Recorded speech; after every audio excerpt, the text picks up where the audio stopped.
Welcome to the banks of the beautiful American River, where thousands of volunteers work each year to ensure that our riverbanks are clean and safe. We're here today to help talk about how important it is to grow volunteerism. We have 6.5 million volunteers in California, and we need more of them. And we need to remove any barriers that get in the way. I'm so proud of Senator Roy Ashburn and our governor for their leadership in this issue. We cannot allow the prevailing wage exemption for volunteers and AmeriCorps members to sunset. The result will actually be true panic out there. We need to not have it be confusing for volunteers to make their impacts. So let me begin, first of all, by thanking the wonderful volunteers and AmeriCorps members that stand behind us, as well as some of our very special guests. Big round for them. Of course, Secretary Victoria Bradshaw, Secretary Mike Chrisman, Senator Roy Ashburn, Jeremy Hollis, the president of the American River Parkway Foundation, Danny Curtin, the director of California Conference of Carpenters, Bill Gaines, the president of the California Outdoor Heritage Alliance, Diana Aguilar, the executive director of the American River Parkway Foundation, our wonderful Keep California Beautiful executive director, Christine Flowers, and our Sacramento County Supervisor Notelli. Thank you all for making it here today.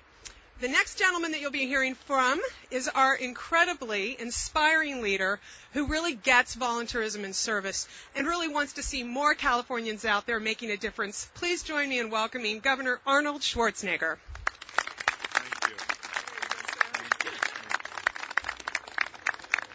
Well, thank you very much, Secretary Baker, for the wonderful introduction. And I also want to say thank you to Senator Roy Ashburn for being here today, and Jeremy Hollis, president of the American River Parkway Foundation. And to thank you also to Danny Curtin, who has been doing, of course, many events with me and is a big believer in this cause also. We want to thank him also. He's, of course, the California Conference of Carpenters. And then we have Secretary Vicky Bradshaw and Secretary Mike Chrisman, and also all the volunteers that are here with us. We want to thank them all for being here today. I've always said that California's most precious resource is the compassion and the generosity of our people here in California. And so today we're here to support the men, the women, and the children that are volunteering and to make our state brighter. My proudest moment as governor have come after seeing our volunteers rise up to meet the challenges of adversity. It happened with the devastating Southern California wildfires or the San Francisco Bay oil spill. These were some of the darkest times, but they also led to truly golden moments for California. I remember very well when I went through the Qualcomm Stadium during the fires in Southern California, and there were tens of thousands of evacuees, and there were hundreds of volunteers helping those evacuees, giving them food and water, baby formulas and diapers, handing out pizzas, cards, blankets, pillows, and making their stay there comfortable, and turning a terrible situation into something what a lot of them called actually having fun at the Qualcomm Stadium, all because of this great work that these volunteers were doing 24-hour days, 4 hours around the clock. Imagine how much more difficult it would have been to overcome these disasters without the incredible individual work and the individuals who donated so much time and effort to help us all. And we risk facing that unpleasant reality unless we take action right now.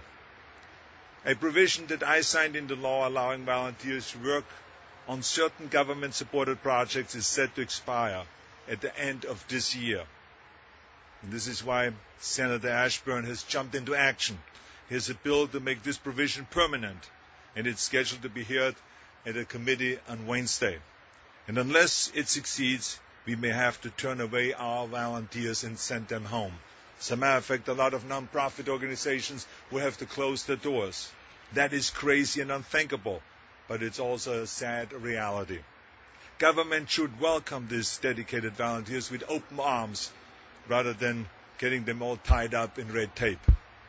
We have an army of people who want to reclaim burned hills, rescue oil-soaked birds, or simply pick up trash in their communities, Or like we see right behind us here, along the stretch of the American River, thousands of volunteers have spent years removing 200 tons of litter or planting 2,400 trees. And my California volunteer office, along with my wife and 3,000 volunteers, are out there building playgrounds. 10 of them have already been built, and they will be built all over the state of California and the big cities for children in honor of Cesar Chavez. I know that sometimes in government we can miss seeing the big picture because we get too wrapped up in politics. So I want everyone to remember something that is very close to my heart, and that is the work that my in-laws, for instance, have done, Sergeant Shriver and Eunice Shriver. Imagine the Peace Corps without volunteers. He created the Peace Corps. It was all based on volunteerism.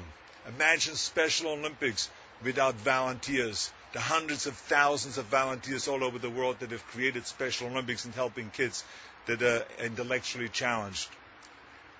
Imagine legal aid for the poor without volunteers. All of these great programs that my in-laws have created is all based on volunteerism. So I think it is very important that we have the power right now to keep changing lives in our own state.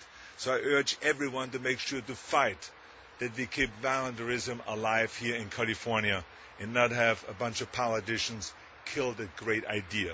Thank you very much. And now I would like to bring out Senator Ashburn to say a few words. Thank you.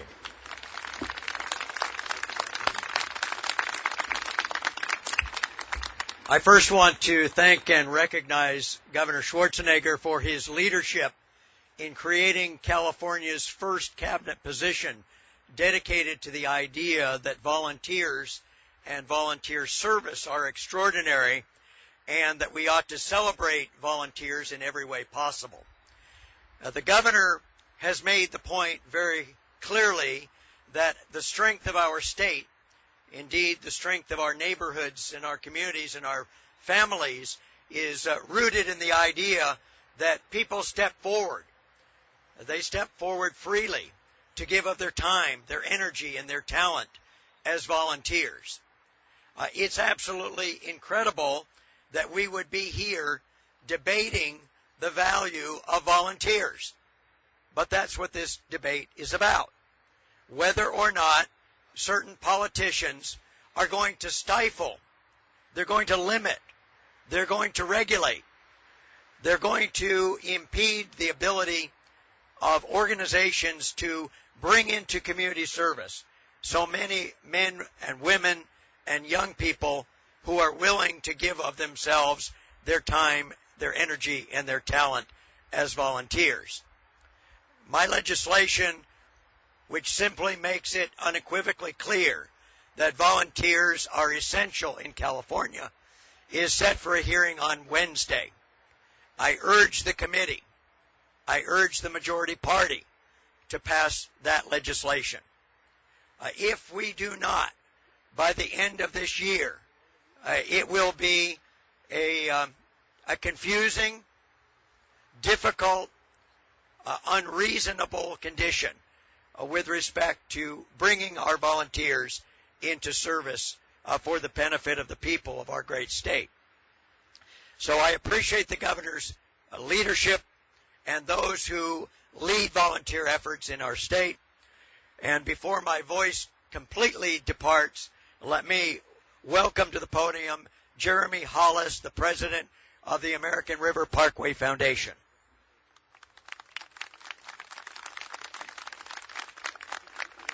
Thank you, Senator. Thank you, Secretary Baker, Governor Schwarzenegger. I'm very proud to be here on behalf of a local volunteer group. The American River Parkway Foundation was founded 25 years ago to protect this 4,300-acre natural resource that goes from where we are in Discovery Park all the way up to Hazel Avenue at the Nimbus Fish Hatchery. The foundation is here today to voice our strong support for the passage of Senate Bill 1345. I want to talk to you about the ramifications locally of what would happen if this bill is not passed. We, like many other nonprofits, would be severely impacted by it. Volunteers are the lifeblood of so many of our programs. Our organization is one but hundreds of organizations like this throughout the state that facilitate volunteer efforts to make this a better place to live. While our foundation contributes to many aspects of keeping the Parkway vital, it is our volunteer programs that would be devastated if this bill is not passed. One such program is the removal of invasive plants along the Parkway. The foundation is charged with monitoring 800 acres of invasive plants. Over the years, our volunteers, 6,800 of them, have removed over 20 million seed pods and mature invasive plants. Through our annual cleanup programs, 16,000 volunteers over the past 10 years have picked up over 200 tons of trash left on the 23 miles of this parkway. Their efforts have protected animals from being harmed with fishing line or plastic bags, not to mention the effects on the water and the general feel and experience for the public to be on the parkway. 600 volunteers have planted 2,400 oak trees along the parkway in just the past 2 years. Planting of the trees improves the forest canopy, resulting in cleaner air, as well as creating shade to stop the germination of the invasive plants. If the American River Parkway Foundation could not rely on volunteers, the labor and the benefit costs would total over $500,000. This is funding that would have to be raised from the community, or we would have to look to government for additional funding, or stop fulfilling these programs altogether. The American River Parkway has over 5 million visitors per year who enjoy the scenic natural beauty from here to the Nimbus Fish Hatchery. The bike trail as well as the equestrian trails in Riverfront would suffer from trash, invasive plants, and poor maintenance without our parkway volunteers. Being a volunteer brings the community together to create something that everyone can feel good about. Again, if this bill does not pass, then California has lost the meaning of what a community is built on. Volunteering teaches children and adults how to work together, to be a team, and to create something for others to enjoy. It is taking care of our planet, and it doesn't cost taxpayers anything. Again, the American River Parkway strongly supports the passage of Senate Bill 1345. Thank you very much.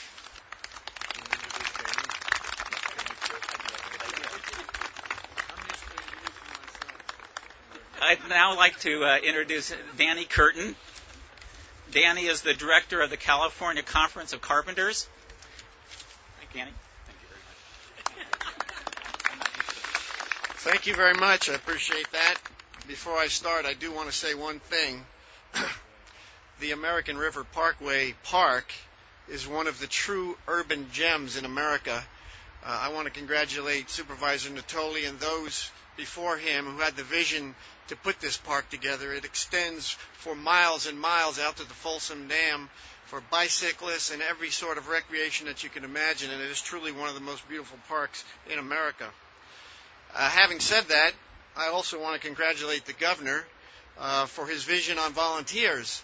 I find myself at these press conferences quite regularly because on issues of infrastructure and development of modern green technology in terms of infrastructure, on the environment, on health care, we find ourselves in concert with the governor. So it is really a pleasure to be here one more time. We believe, and I say unhesitatingly, the carpenters have no equivocation when it comes to volunteer work. Our members enjoy using their skills on behalf of volunteers, as volunteers. Not simply, and there's so many ways you can volunteer. It's unbelievable. The governor mentioned quite a few of them, legal aid, things of that nature. But our members have skills, and they're carpentry skills. And it takes them years to get them, and they work all their lives continuing to grow in those skills. We have a never-ending training program that journeyman carpenters can go back constantly to upgrade their skills. And we find no reason whatsoever they shouldn't be able to use those skills when they choose, where they choose as volunteers. Whether it's at the local school, whether it's at the recent example, I guess it was the Parkway Little League ball field. It was in the paper Sacramento Bee on Saturday. They want to use their skills as carpenters to volunteer. So we wholeheartedly support this. In West Sac, I believe we were involved in the skate park that was built here that was so important to the recreation and, with keeping the kids busy. Unequivocally, we support this. And I want to thank Senator Ashburn for stepping up to the plate. I think he said it well. This is one of those examples that from the outside you have to scratch your head. Actually, from the inside you probably have to scratch your head on this one. How can something so clear, so fair, so understandable become so complicated? But I appreciate the effort that the senator is making. We're going to support that. I want to also congratulate the new Secretary Karen Baker and again the governor for establishing I don't know what you want to call it, agency. I know there's a name, but I don't know what it is. There's an agency for volunteerism. It's one of those things that you really don't give much thought to about. But clearly there is a need for a focused agency to make sure that volunteers have a way to put their work to where it's best needed. This is an amazing state. I've been up and down this state, sometimes with the governor, talking about the development of infrastructure. We have more skill, more talent, more raw beauty than any state in the country. What we also have is some enormous needs that are not being met because of some budgetary issues, just minor little problems like the budget, some tax issues, and I find myself up here so often because the governor comes at us with new ideas about in infrastructure, public-private partnerships, how to extend the tax dollars. Well, in this case, volunteers. So the secretary has a tremendous challenge ahead of her, and that's to cut through the red tape on volunteers. Not simply the issue we're talking about now, which I believe we will be successful in, but there are liability issues, there are red tape problems that keep people from doing what they want to do and helping out the schools, helping out the ballparks, helping out local government, whatever it is. Whether you're an artist and you want to contribute a piece of work to a children's hospital. There's so much red tape involved with it. So I'm looking to Secretary Baker to cut through all of that, what we would call BS, but all that nonsense, and get this job done and let volunteers do what they need to do. Having said that, I once have the great privilege of bringing the governor back up for questions, and I get to reintroduce him, Governor Schwarzenegger. Thank you, Danny. Thank you. Thank you. Thank you very much. If you have any questions about that, yes, please. You have a mic. What are your thoughts in general on prevailing wages, and could you respond to the union's concerns that maybe some volunteer programs might be undermining some governmental responsibilities that the government should be performing, such as cleaning parks? Well, I believe very strongly that it does not interfere and does not take anyone's job away. I think that volunteerism, this whole country is based on volunteerism. I think that we happen to have a state where people are very generous with their time. And as I said, it's the greatest resource to see the people's compassion and able to give their time and to be generous like that. And I think we should let people do that. We have 6.5 million people or more that are out there that are volunteering, and we don't want to shut the door on them. And it's that simple. So I think, pardon me? I'd love to help on that question. Yeah, please. Yes, Danny said he would like to help on this question.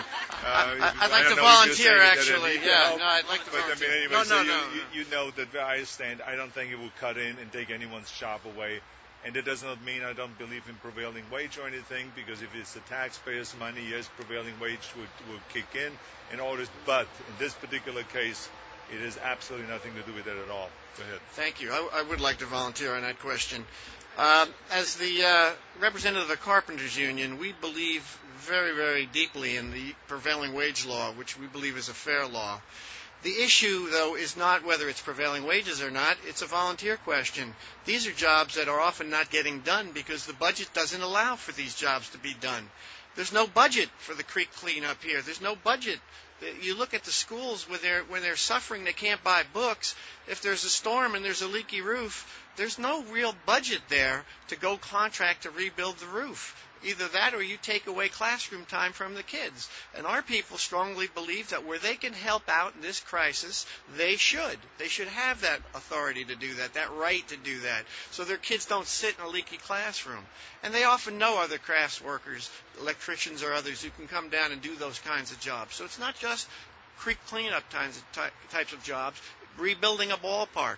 Well, those Little League ballparks are not going to get rebuilt under the budget constraints we have now. And that's just a fact. So you're not actually taking a job away. You're contributing back to the community, and that's what we believe in. So thank you.